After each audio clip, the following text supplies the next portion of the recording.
വാഷ്റൂമിലേക്ക് പോകുന്നു, യൂറിനൈസ് ചെയ്യാൻ വേണ്ടി.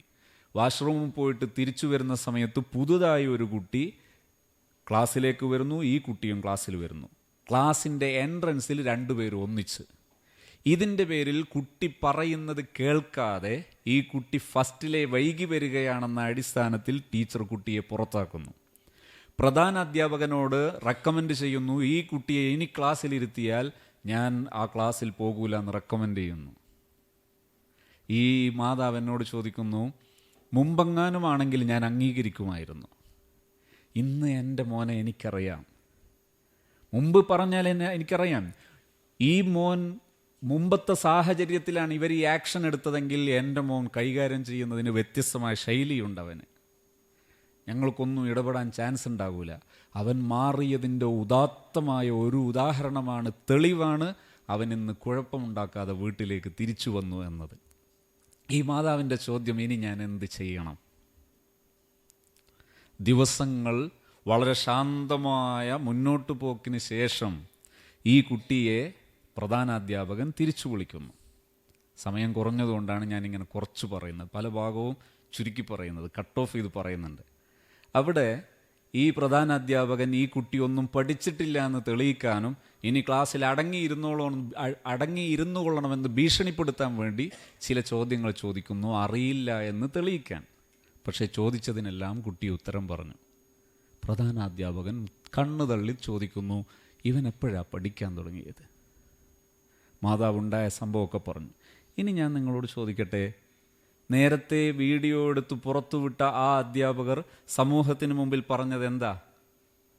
ഞങ്ങൾ ആ വിദ്യാലയത്തിൽ ഒരാൾ പോലും കുട്ടിയെ അറിയാനും കുട്ടിയുടെ പക്ഷം നിൽക്കാനും കുട്ടിയെ മനസ്സിലാക്കാനുള്ള മാനുഷിക മൂല്യമുള്ളവരില്ല എന്നാണ് അവർ പറഞ്ഞത്. അതൊരു സാന്ദർഭിക ഭാഷയാണ്. ആ സ്ഥാപനത്തിൽ അങ്ങനെ ആളില്ല എന്ന് ഞാൻ പറഞ്ഞു എന്ന് തെറ്റിദ്ധരിക്കരുത്. ആ സാന്ദർഭിക ഭാഷയുടെ അർത്ഥം അതാണ്. ഇവിടെ നമ്മൾ പറയുന്നത്, നമ്മുടെ നാട് നശിച്ചിട്ടില്ല, വിദ്യാർത്ഥികൾ തകർന്നു പോയിട്ടൊന്നുമില്ല, അവസരങ്ങൾ ധാരാളമുണ്ട്. വിദ്യാർത്ഥികളോടുള്ള സമീപനം നന്നാകുമെങ്കിൽ കുട്ടികൾ നന്നായി മാറാൻ സന്നദ്ധമാണ്. കുട്ടികളിൽ കഴിവുകൾ ധാരാളമുണ്ട്. കുട്ടികൾ മുന്നേറാൻ എന്നും സദാ സന്നദ്ധമാണ്. കുട്ടികളിലെ പെരുമാറ്റങ്ങളിലും നടപ്പുകളിലും മാറ്റമുണ്ടാക്കാൻ നാം ഒന്നാമതായി സ്വഭാവത്തിൽ മാറ്റങ്ങൾ വരുത്തുന്നു. സ്വഭാവത്തിൽ മാറ്റങ്ങൾ വരുത്തുക എന്ന് പറഞ്ഞാൽ, അധ്യാപകനായാൽ കുട്ടികൾക്ക് കുറച്ച് പേടിയൊക്കെ വേണമെന്ന് പറയുന്ന ആ പഴയകാല ഭാഷകളും വാക്കുകളും തൽക്കാലം മാറ്റിവെക്കണം. എന്ന് ഞാൻ പറയുമ്പോൾ പഴയകാലത്തെ മാതൃകായോഗ്യമായ നല്ല അധ്യാപന രീതികളെ മാറ്റിവെക്കണമെന്ന് കേൾക്കരുത്. കാരണം ഈ ലോകത്തെ ഏറ്റവും നല്ല അധ്യാപകൻ മുഅല്ലിം, അത് മുത്തുനബി സല്ലല്ലാഹു അലൈഹി വസല്ലം തങ്ങളാണ്. നബി തങ്ങൾ മാതൃക കാണിച്ചിട്ട് അധ്യാപനത്തിന്, ആ മാതൃക കാണിച്ചതും നബി തങ്ങൾ പ്രസ്താവിച്ചതും ബശ്ശിറു വല തുനഫിറു. ക്ലാസ് എടുക്കുമ്പോൾ നിങ്ങൾ ഹാപ്പിയസ്റ്റ് മോഡിൽ ക്ലാസ് എടുക്കാൻ പറ്റണം.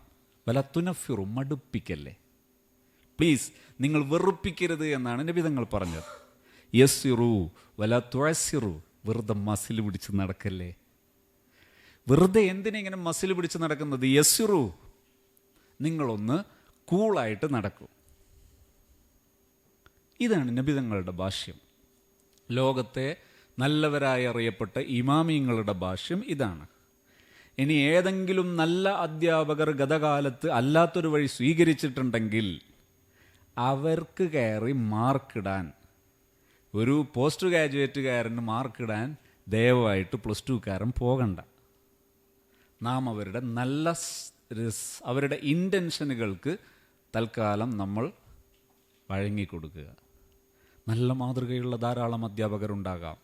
അവർക്ക് ചിലപ്പോൾ അവരുടെ കയ്യിൽ, ഞാൻ പറയുമ്പോൾ ഒന്നുകൂടി വ്യക്തമായി പറയാം, ഇത്തരം പ്രോഗ്രാമുകളിലൊക്കെ ഏറ്റവും കൂടുതൽ ശണ്ട കൂടേണ്ടി വരിക അധ്യാപകന് വടി വേണോ എന്ന വിഷയത്തിലാണ്. ആ അനാവശ്യമായ ഒരു സംസാരം ഒഴിവാക്കാൻ ഞാൻ അതിൻ്റെ കൺക്ലൂഷൻ എളുപ്പം ഉപയോഗിക്കും. എങ്ങനെയെന്നറിയോ?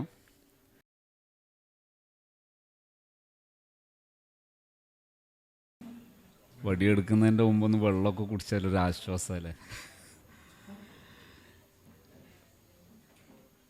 വടി ഒരു അധ്യാപകന്റെ ആയുധമാണോ? ഒരധ്യാപകൻ ഞാൻ പരാജയപ്പെടുന്നു എന്ന് പറയാൻ ഉയർത്തിപ്പിടിക്കാവുന്ന ആയുധമാണ് വടി. ഞാനൊരു ചോദ്യം ചോദിക്കാം. ഒരാൾ പഠിപ്പിക്കുന്നു, ഒരു എ ഒരു അധ്യാപകൻ, ബി മറ്റൊരു അധ്യാപകൻ. രണ്ടാളും പഠിപ്പിക്കുന്നത് ഒരേ സബ്ജക്റ്റ്. ഒരാൾ തല്ലി പഠിപ്പിക്കുന്നു, മറ്റൊരാൾ തല്ലാതെ പഠിപ്പിക്കുന്നു. ഈ രണ്ട് പഠിപ്പിക്കലും വിജയകരാകുന്നുമുണ്ട്. ഏതാ നല്ലത്? ഇല്ലേ? ആർക്കും എതിരഭിപ്രായം ഇല്ലല്ലോ. അത് മറ്റൊരു വിധം. ഒരു ഉസ്താദ് പറഞ്ഞത് വടി വേണം പക്ഷെ തല്ലരുത്. ഏതായാലും ഒരു വിഷയത്തിൽ ഖിലാഫില്ല, അഭിപ്രായ വ്യത്യാസമില്ല. എന്താണെന്നറിയാം? തല്ലാതെ പഠിപ്പിക്കുന്നതാണ് തല്ലി പഠിപ്പിക്കുന്നതിനേക്കാൾ ഉത്തമം. സ്ഥിരപ്പെട്ടില്ലേ? അതിരഭിപ്രായം ഇല്ലല്ലോ. എങ്കിൽ ഒരാൾ തല്ലി പഠിപ്പിക്കുന്നത് അയാളുടെ പരാജയമാണോ? ഒന്ന് പറ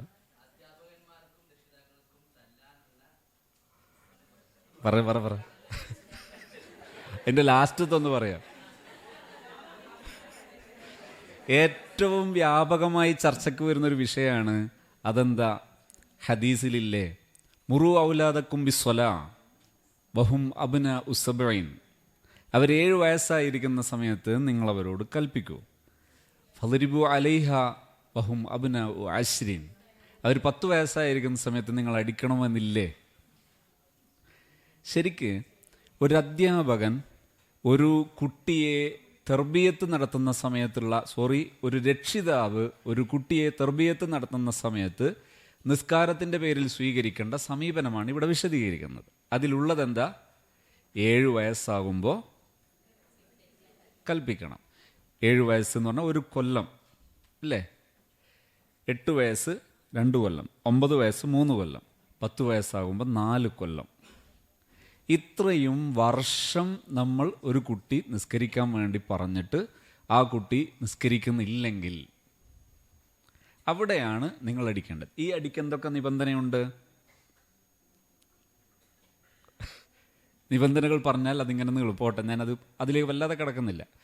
ഇതിൻ്റെ വിശദീകരണം പ്രവാചകർ സ്വല്ലല്ലാഹു അലൈഹി വസല്ലം തങ്ങൾ നമുക്ക് പഠിപ്പിച്ചു തന്നു. നബിതങ്ങളുടെ വാക്കിൻ്റെ വിശദീകരണമാണ് നബിതങ്ങളുടെ പ്രവർത്തനം. ആ പ്രവർത്തനം തെളിയിച്ചു തന്നെന്താ? ഫാത്തിമ റളിയല്ലാഹു അൻഹയെ, ഹസൻ, ഹുസൈൻ, മുഹ്സിൻ തുടങ്ങി 1-ലധികം നബിതങ്ങളുടെ പേരക്കുട്ടികളെ, ഇവരെയെല്ലാം മക്കളെയും പേരക്കുട്ടികളെയും നബിതങ്ങൾ പഠിപ്പിച്ചു, നിസ്കരിപ്പിച്ചു, കാണിച്ചു തന്നു. അവിടുത്തെ പ്രവർത്തനം കൊണ്ട് കാണിച്ചു തന്ന വിശദീകരണം നിങ്ങൾക്ക് ഇങ്ങനെ സമീപിച്ചാൽ തല്ലേണ്ടി വരില്ല. ശരിയല്ലേ?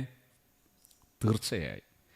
ഇനി ഒരു അധ്യാപകൻ ബഷിറു എന്ന് പറയുന്നതിൻ്റെ ആ ഒരു ഫിലോസഫി അംഗീകരിക്കുന്നുണ്ടെങ്കിൽ ബഷിറു എന്നതിൻ്റെ ഒരു സിംറ്റമാണോ, ഒരു ചിഹ്നമാണോ വടി? ആണോ? അല്ല. എങ്കിൽ നാം പിഴക്കുന്നിടത്താണ്, അഥവാ നമുക്ക് പിശക് പറ്റുന്നിടത്താണ് നമ്മുടെ കയ്യിൽ വടി വരുന്നത്. ശ്രദ്ധിക്കണം, ഞാനിപ്പോൾ സംസാരിക്കുന്നത് എൻ്റെ വർത്തമാനകാല സാഹചര്യത്തിലെ ഈ ഇരിക്കുന്ന അധ്യാപകരോടാണ് ഞാൻ സംസാരിക്കുന്നത്. ഇവിടെ ഇതല്ലാത്തൊരു പശ്ചാത്തലത്തിൽ ഇതിലേക്ക് എടുത്തുദ്ധരിക്കരുത്. കാരണം എന്താ? നേരത്തെ ഞാൻ സൂചിപ്പിച്ചു, നല്ലവരായ ഒരുപാട് അധ്യാപകർ. ആ തല്ലിയവരോട് ഞാൻ ഈ പറഞ്ഞ വാക്ക് പറഞ്ഞാൽ അവർ 2 കൈകളും നീട്ടി സ്വീകരിക്കും. ശരിയാണ്, തല്ലാതെ ഈ കാര്യം നേടാമെങ്കിൽ തല്ലാതെ പഠിപ്പിക്കാവൂ എന്നവരും പറയും. ഇവിടെ എൻ്റെ ഏക നിലപാട് കുട്ടികളുടെ നന്മയിൽ, കുട്ടികളുടെ വളർച്ചയിൽ ഒരു വിട്ടുവീഴ്ചയും അനുകരണീയമല്ല. മറിച്ച് ആ കുട്ടി വളർന്നു ഉയരാൻ നാം പ്രവർത്തിച്ചേ പറ്റൂ. പ്രവർത്തിക്കുന്ന സമയത്ത് നമുക്ക് നമ്മുടെ മക്കളെ പഠിപ്പിക്കാൻ എവിടെയാണ് നിങ്ങൾക്ക് വടി ആവശ്യമാകുന്നത്? ഞാനിപ്പോൾ നിങ്ങളോടൊരു ചലഞ്ചായിട്ട് പറയുന്നു. ഒരു 4 മാസം നിങ്ങൾ എൻ്റെ കൂടെ ഒരു ട്രെയിനിങ് പ്രോസസ്സിൽ വിധേയരാകുമെങ്കിൽ നിങ്ങൾക്ക് തെളിയിച്ചു തരാൻ എനിക്ക് കഴിയും. എന്ത്? വടി അധ്യാപകന് ആവശ്യമില്ല എന്ന്.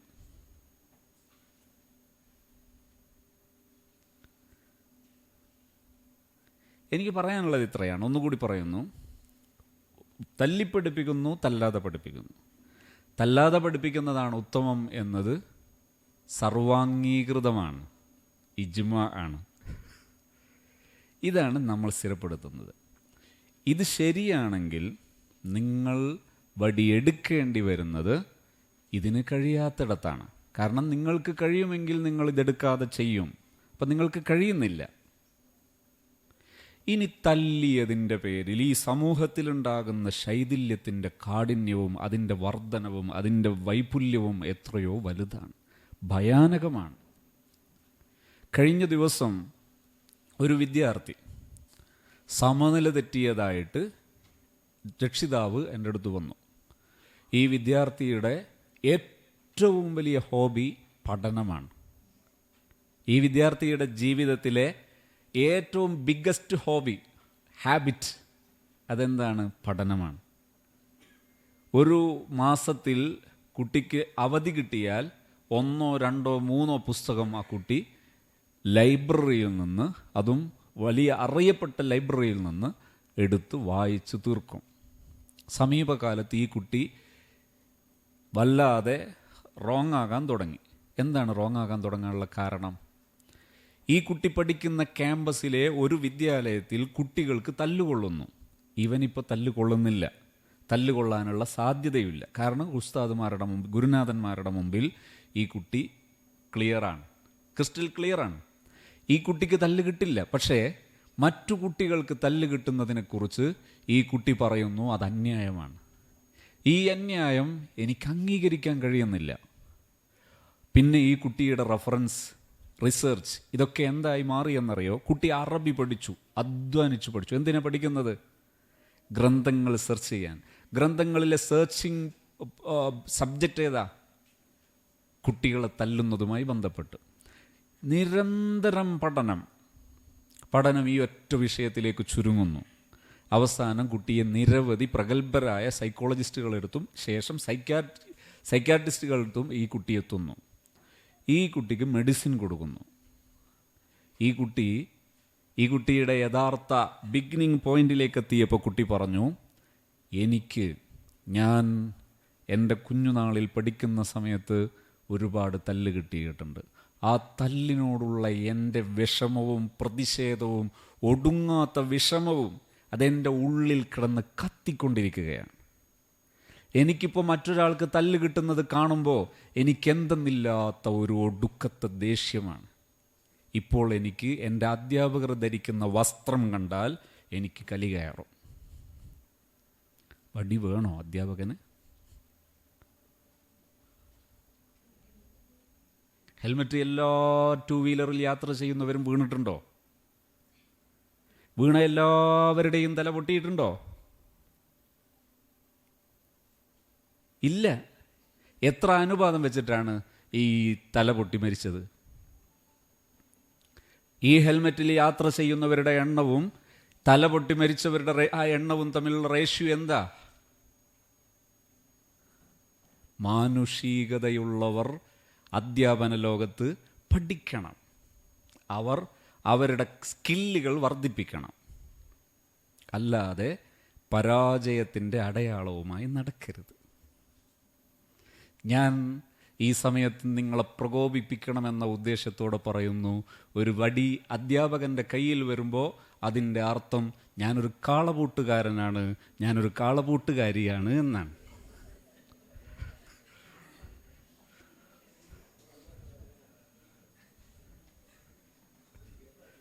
Please be A teacher. നിങ്ങളൊരു നല്ല അധ്യാപകരാകൂ. എങ്കിൽ നിങ്ങൾക്ക് കുഞ്ഞുങ്ങളുടെ മനസ്സിലെ ഒരു രാജകുമാരനോ രാജകുമാരിയോ ആകാം.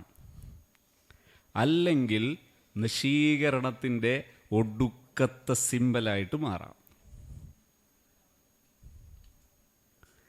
ചിലപ്പോഴൊക്കെ ഉണ്ടാകാം. തല്ലുന്നവർ. തല്ല് കിട്ടുന്ന കുട്ടിയേക്കാൾ തല്ലുന്ന ആൾക്ക് നോവുന്നവരുണ്ടാകാം. അവിടെയും അത് കഴിവുകേട് തന്നെയാണ്. അവിടെയും അത് കഴിവുകേട് തന്നെയാണ്.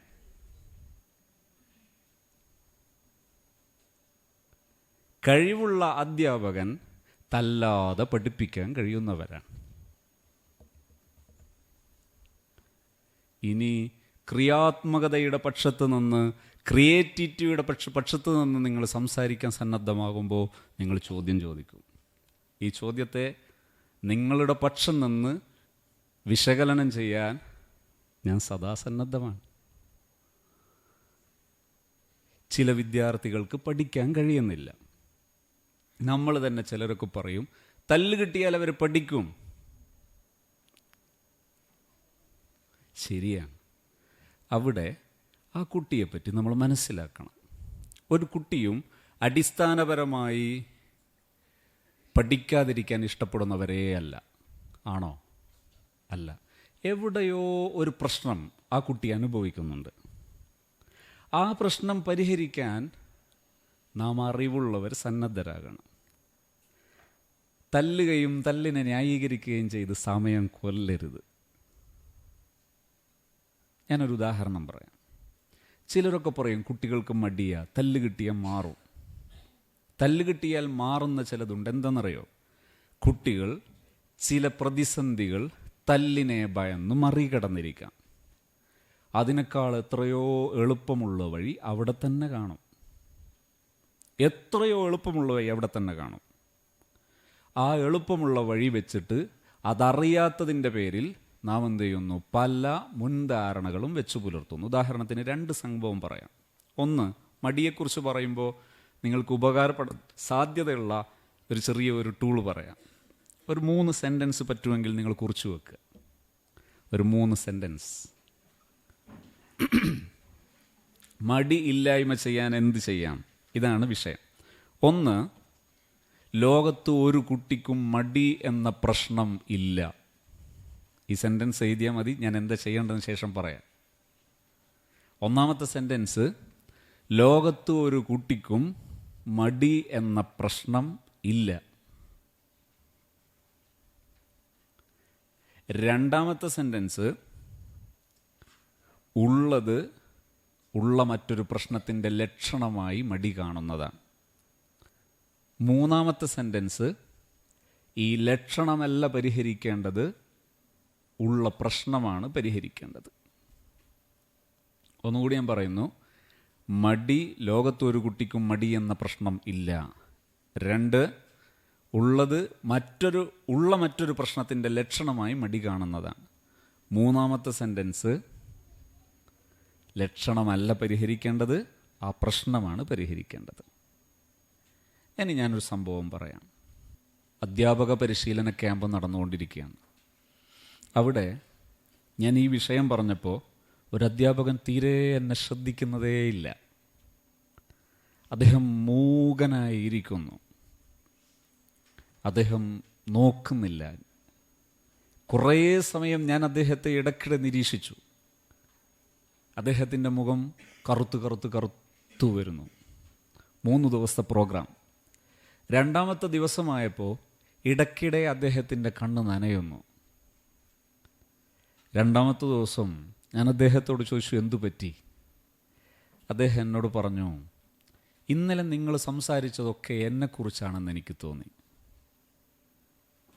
ഞാൻ ഈ മടിയെക്കുറിച്ചും അടിയെക്കുറിച്ചുമായിരുന്നു പറഞ്ഞിരുന്നത്. എൻ്റെ മകളായിരുന്നു സാറേ എൻ്റെ വിഷയം. എൻ്റെ മകൾ, അവൾ ഇന്ന് 9ാം ക്ലാസ്സുകാരിയാണ്. അവൾക്ക് മടിയായിരുന്നു മുമ്പ്. മടിയുടെ പേരിൽ ഒരുപാട് ഞാൻ അവളെ പരിഹസിക്കുകയും അപഹസിക്കുകയും തല്ലുകയും ചെയ്തു. പരസ്യമായി ഞാൻ പലപ്പോഴും അവരെ തല്ലി. പക്ഷെ മടി മാറിയില്ല. അവസാനം ഒരു അധ്യാപകൻ എൻ്റെ മകളെ ഒരു ദിവസം നിരീക്ഷിച്ചു. എൻ്റെ മകൾക്ക് എന്താണ് പ്രശ്നം? എൻ്റെ മകൾക്ക് കാഴ്ചക്ക് പ്രശ്നമുണ്ടായിരുന്നു. ഞാൻ എൻ്റെ മകളെ ഡോക്ടർക്ക് കാണിച്ചപ്പോൾ കാഴ്ചക്ക് പ്രശ്നമുണ്ടെന്നത് മനസ്സിലായി. ഈ പ്രശ്നം കണ്ടപ്പോൾ ഞാനത് ചികിത്സിച്ചു, കണ്ണട വെച്ചു, കുട്ടിയുടെ മടി മാറി. എൻ്റെ മകൾ ഇത്രയും കാലം കൊണ്ട തല്ല്, അതുപോലെ എൻ്റെ മകളെ മറ്റു കുട്ടികളുടെ കൂടെ അഥവാ കുട്ടിയേക്കാൾ താഴെയുള്ള കുട്ടികളുടെ കൂടെ ഇരുത്തിയതിൻ്റെ പേരിൽ പലപ്പോഴും കുട്ടിയുടെ വലുപ്പം കുറച്ച് കാണിക്കാൻ വേണ്ടി കുട്ടി വളഞ്ഞിരിക്കുമായിരുന്നു.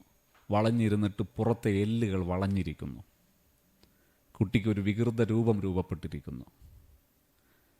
എൻ്റെ മകളെ ഞാനിങ്ങനെ കണ്ടപ്പോൾ, അവൾ സോഫയിൽ തളർന്ന് കിടക്കുന്ന രംഗം കണ്ടപ്പോൾ, ഇവരെ ഇങ്ങനെ തളർത്തിയത് ഞാനാണല്ലോ എന്ന തോന്നൽ. ഞാൻ ഓർക്കുന്ന മറ്റൊരു കഥ കൂടി പറയാം. ഒരു ദിവസം ഇതേപോലെ ഒരു 9ാം ക്ലാസ്സുകാരിയെ കൊണ്ട് ഒരു രക്ഷിതാവ് വരുന്നു. ഈ രക്ഷിതാവ് പറയുന്നത് സെയിം, കുട്ടിക്ക് മടിയാണ്, എല്ലാറ്റിനും മടിയാണ്. അങ്ങനൊരു സംഭവമുണ്ട്. നമ്മൾ ഒരു വിഷയത്തിൽ കുട്ടിക്ക് പ്രയാസം കണ്ടാൽ നമ്മൾ ജനറലൈസ് ചെയ്ത് പറയും. ഞാൻ ചോദിച്ചു എല്ലാറ്റിനും എന്ന് പറഞ്ഞാൽ അവർ പിന്നെയും പറഞ്ഞു എല്ലാറ്റിനും. ഞാൻ പറഞ്ഞു എനിക്ക് ഈ എല്ലാറ്റിനും എന്ന് പറയുന്ന സാധനം അറിഞ്ഞുകൂടാ, അതുകൊണ്ട് നിങ്ങൾ പറ ഏതാണ്. അങ്ങനെ ഓരോന്നിന് പറഞ്ഞു, അതെല്ലാം തീർന്നു, അതൊന്നും ഇല്ല എന്ന് തെളിഞ്ഞു. അങ്ങനെ തെളിയുക. അതായത് പൊതുവേ ഒരു ദിവസം ഞാൻ ഇങ്ങനെ ഓർക്കുകയാണ്, ഒരു രക്ഷിതാവ് ഇതുപോലത്തെ ഒരു പാരൻറ്റിങ് സെഷനാണ് സ്കൂളിൽ വെച്ച് നടക്കുന്നത്. അതിലൊരു രക്ഷിതാവ് ചോദിച്ചു കുട്ടിയുടെ വാശി മാറാൻ എന്ത് ചെയ്യണം. ഞാൻ ചോദിച്ചു എവിടെയാണ് പക്ഷെ വാശി തന്നെ. അപ്പോൾ പിന്നെയും ചോദിച്ചു. അപ്പോൾ പറഞ്ഞു എൻ്റെ മകനാണ് വാശി. മകന് കഴിഞ്ഞ ദിവസം മെനിയാന്ന് ഞാൻ ഗൾഫിൽ നിന്ന് വന്നു. അപ്പോൾ അവനെ ഞാൻ ഒരു ചെരുപ്പ് കൊണ്ടുവന്നിരുന്നു, നല്ല അടിപൊളി ചെരുപ്പ്. ഈ ചെരുപ്പ് ഇവന് കൊടുത്തപ്പോൾ അവൻ പറഞ്ഞു എനിക്ക് വേണ്ട. അപ്പോൾ അവൻ ആ ചെരുപ്പ് ഇഷ്ടമില്ല. കാരണം അവന് ഇഷ്ടപ്പെട്ടൊരു ശൈലിയല്ല, ഒരു മോഡലല്ല ആ ചെരുപ്പ്. അവൻ അവൻ്റെ പഴയ ചെരുപ്പിട്ട് തന്നെ സ്കൂളിൽ പോയി. ഞാൻ ഗൾഫിൽ നിന്ന് കൊണ്ടുവന്ന ഇത്ര നല്ല ചെരുപ്പ് അവൻ ചവിട്ടാതെ അവൻ അവൻ്റെ പഴയ ചെരുപ്പ് തന്നെ ചവിട്ടിയിട്ട് പോയി. ഇത് കുട്ടിയുടെ വാശിയാണ്. ഞാൻ ചോദിച്ചു ഇവിടെ കുട്ടിക്കാണോ വാശി രക്ഷിതാവിനാണോ? ഞാൻ കൊണ്ടുവന്ന ചെരുപ്പ് നീ ഇട്ടിരിക്കണം, അത് നിനക്ക് ഇഷ്ടപ്പെട്ടു കൊള്ളണമെന്നില്ല എന്നത് ആരാ പറയുന്നത്? രക്ഷിതാവ്. രക്ഷിതാവ് പറയുന്നു കുട്ടിക്ക് വാശിയാണ്. ഇങ്ങനെ ഉണ്ടാകും. അപ്പോൾ പലതും ഇല്ലാന്ന് തെളിഞ്ഞ കൂട്ടത്തിൽ അവസാനം കുട്ടിക്ക് തെളിയിക്കപ്പെട്ടു ഒറ്റ വിഷയം, വായിക്കാൻ മടിയുണ്ട്. വായിക്കാൻ മടിയുണ്ടായാൽ എന്തൊക്കെ തടസ്സപ്പെടും? കുറേ കാര്യങ്ങൾ തടസ്സപ്പെടും. ഈ കുട്ടിയും ഞാനും രക്ഷിതാവ് ഒന്നിച്ച് ഹാപ്പി സോണിൻ്റെ ട്രെയിനേഴ്സ് ട്രെയിനിങ്ങിൻ്റെ സെഷനിൽ വന്നിരുന്നു. ഞാൻ എൻ്റെ ലാപ്പ് കണക്ട് ചെയ്തു, പ്രൊജക്റ്റ് ഓൺ ചെയ്തു. അതിലൊരു മലയാളത്തിൽ കഥ ഇട്ടു. ഈ കുട്ടി കേൾക്കെ രക്ഷിതാവിനോട് വായിക്കാൻ പറഞ്ഞു. രക്ഷിതാവ് വായിച്ചു. മലയാളത്തിലുള്ള കഥ, 9ാം ക്ലാസ്സുകാരി, ഈ ഞാനും ഉണ്ട്, രക്ഷിതാവുണ്ട്, കുട്ടിയുണ്ട്, 3 ആളും ഒന്നിച്ചിരിക്കുന്നു ഒരേ ദിശയിൽ. എന്നിട്ട് രക്ഷിതാവ് വായിച്ചതിന് ശേഷം കുട്ടിയോട് വായിക്കാൻ പറഞ്ഞു. കുട്ടിക്ക് വായിക്കാൻ പറ്റുന്നില്ല. ഞാൻ ആ കുട്ടിയോട് പറഞ്ഞു മോൾ എഴുന്നേറ്റ് നിന്നിട്ട് ഇച്ചിരി അടുത്തോട്ട് ചെന്നിട്ടൊന്ന് വായിച്ചു നോക്കൂ. ആ കുട്ടി വായിച്ചു. അപ്പോഴേക്ക് കുട്ടി കുറേ അടുത്തെത്തിയിട്ടുണ്ടായിരുന്നു. കുട്ടി ഉഷാറായിട്ട് വായിച്ചു. ഞാൻ ഇവരോട് പറഞ്ഞു നിങ്ങൾ ഉടനെ തന്നെ കുട്ടിയുടെ കണ്ണിന് കാഴ്ചക്ക് പ്രശ്നമുണ്ടോ എന്ന് നോക്കൂ, എന്നിട്ട് കാണിച്ചിട്ട് വരൂ. ഒരു 4 ദിവസത്തിന് ശേഷം ആ രക്ഷിതാവ് വന്നു. ആ രക്ഷിതാവ് വരുമ്പോൾ കുട്ടിയുണ്ട് കൂടെ. കുട്ടി നല്ല കണ്ണട വെച്ചിട്ടുണ്ട്.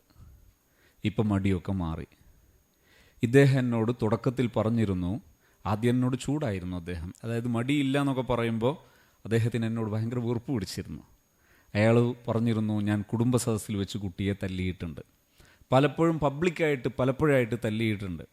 ഞാൻ പലപ്പോഴും ഈ കുട്ടി കാരണം ഞാൻ വഷളാകുന്നു എന്ന ആ ഒരു ധാരണ കൊണ്ട് ഞാൻ ഈ കുട്ടിയെ വല്ലാതെ പലപ്പോഴും ക്രൂരമായി പെരുമാറിയിട്ടുണ്ട്. എന്നിട്ടൊന്നും മടി മാറുന്നില്ല.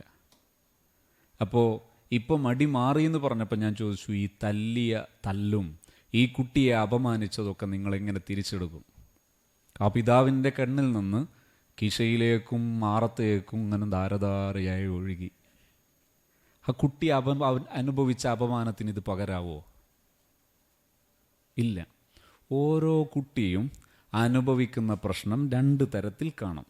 ഒന്ന് ഇത്തരം പ്രശ്നം, അഥവാ മറ്റ് ചികിത്സകൾ കൊണ്ട് മാറേണ്ടിയിരുന്ന പ്രശ്നങ്ങൾ. രണ്ടാമത്തൊരു ഐറ്റം പറയാം. ഒരു രക്ഷിതാവ് ഒരു കുട്ടിയെ കൊണ്ടുവരുന്നു, 8ാം ക്ലാസ്സുകാരനാണ്.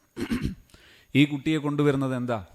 ഒട്ടും പഠിക്കുന്നില്ല, എല്ലാറ്റിനും വളരെ മോശമായ പ്രകൃതം, തർക്കുത്തരം പറയുക,